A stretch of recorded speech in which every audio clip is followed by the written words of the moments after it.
ఆంధ్రప్రదేశ్ పర్యటనకు వచ్చిన కేంద్ర హోంమంత్రి అమిత్ షా గౌరవార్థం ముఖ్యమంత్రి నారా చంద్రబాబు నాయుడు తన నివాసంలో విందు ఏర్పాటు చేశారు.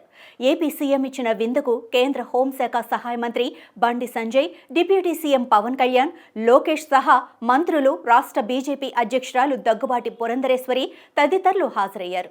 విశాఖ స్టీల్ ప్లాంట్కు కేంద్రం భారీగా ప్యాకేజీ ప్రకటించినందుకు ఈ సందర్భంగా అమిత్ షాకు చంద్రబాబు కృతజ్ఞతలు తెలిపారు. టీడీపీ వ్యవస్థాపకుడు ఎన్టీఆర్కు భారతరత్న ఇవ్వాలని చంద్రబాబు అమిత్ షాను కోరారు.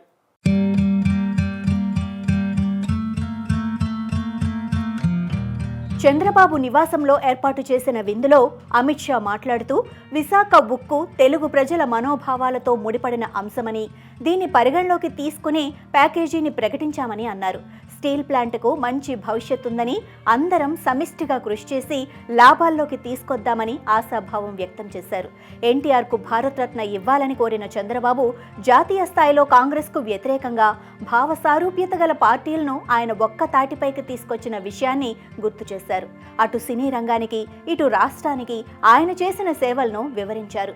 ఈ సందర్భంగా ఎన్టీఆర్కు భారతరత్న కోరుతూ కేంద్రానికి వినతి పత్రం అందజేశామని ఎంపీ పురంధరేశ్వరి గుర్తు చేయగా, దీనిపై అమిత్ షా సానుకూలంగా స్పందించారు. ఎన్టీఆర్ గొప్ప నేతని, భారతరత్నకు ఆయన అన్ని విధాలా అర్హులని వ్యాఖ్యానించారు. కాగా విందులో పలు అంశాలపై ఆసక్తికర చర్చ జరిగింది. అంతర్రాష్ట్ర నదీ జలాల వివాదాల గురించి కూడా కేంద్ర హోంమంత్రి ఆరా తీశారు. భూముల ధరల గురించి ప్రస్తావన రాగా, ఒకప్పుడు ఆంధ్ర ప్రాంతంలో ఎకరం అమ్మితే హైదరాబాద్లో 5 ఎకరాలు వచ్చేదని, ఇప్పుడు అక్కడ 1 ఎకరం అమ్మితే ఇక్కడ 50 ఎకరాలు కొనేలా పరిస్థితి ఉందని చంద్రబాబు చెప్పారు. విందులో తనకు వడ్డించిన ఆహార పదార్థాలను చూసి ఆశ్చర్యానికి గురైన అమిత్ షా, ఇది తనకు 3 రోజులకు సరిపడేలా ఉందని చమత్కరించారు. ప్లేట్లో అరిటాకు ఎందుకు వేశారని కూడా అమిత్ షా అడిగి తెలుసుకున్నారు. ప్రత్యేక సందర్భాలలోనూ, పండుగల్లోనూ ఇలా అరిటాకులో భోజనం చేస్తామని, అది తెలుగువారి సాంప్రదాయమని పురంధరేశ్వరి వివరించారు.